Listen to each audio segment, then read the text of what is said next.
Welcome class to Recipe Reviews 101, where we teach you how to look at a recipe, understand what's going on with it.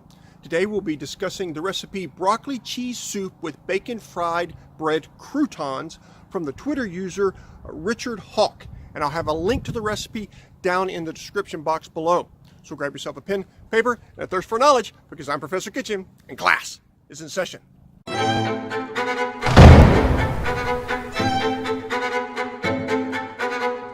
Welcome again, class. Today we're discussing a recipe found again on Twitter. I really like finding these recipes on Twitter and just going through them.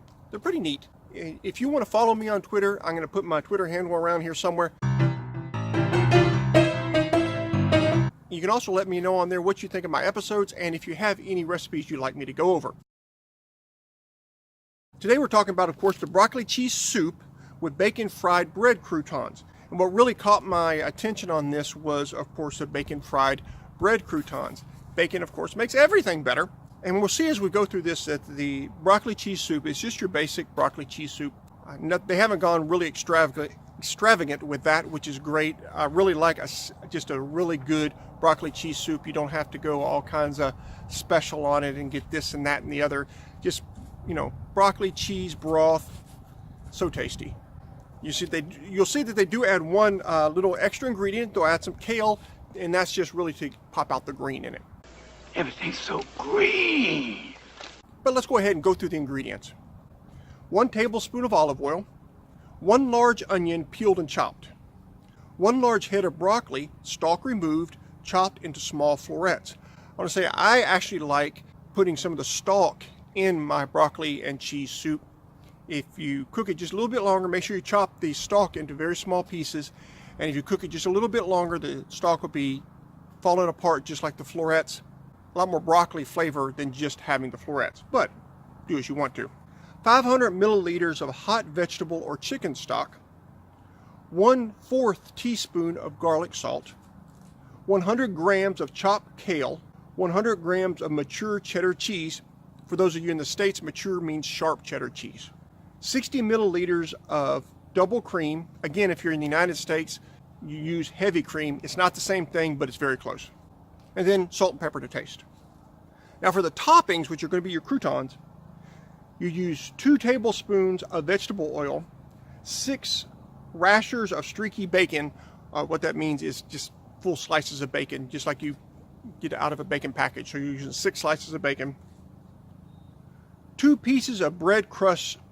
Try that again. 2 pieces of bread, crust removed, cut into 1 centimeter cubed chunks. Use gluten-free bread if required. You could also use low-carb bread if that's your thing. All right, so let's go over the instructions and see what's going on here.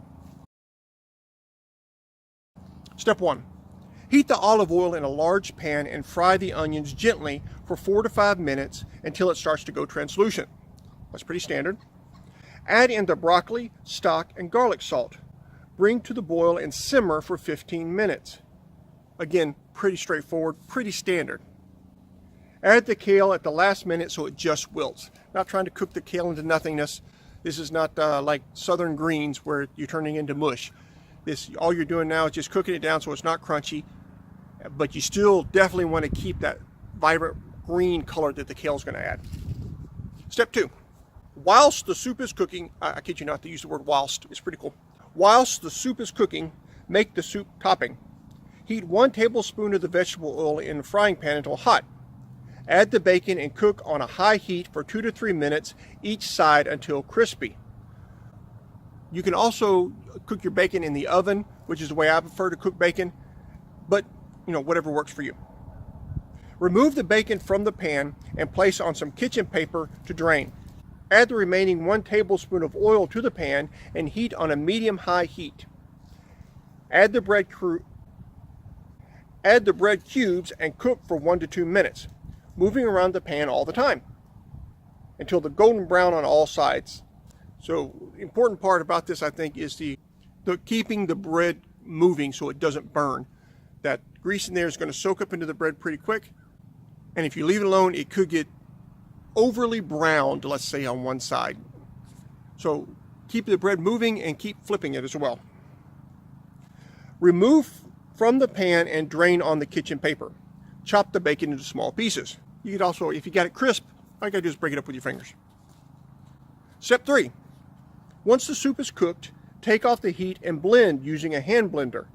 You could pour it into, if you don't have a hand blender, you could pour it into a mixer, like a blender, regular blender, or use a food processor.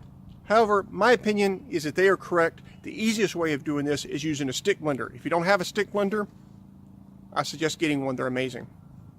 Put back on the heat, add in the cheese and cream and stir until the cheese has melted. Season with salt and pepper, then ladle into 3 bowls. Top with the bacon and croutons and serve.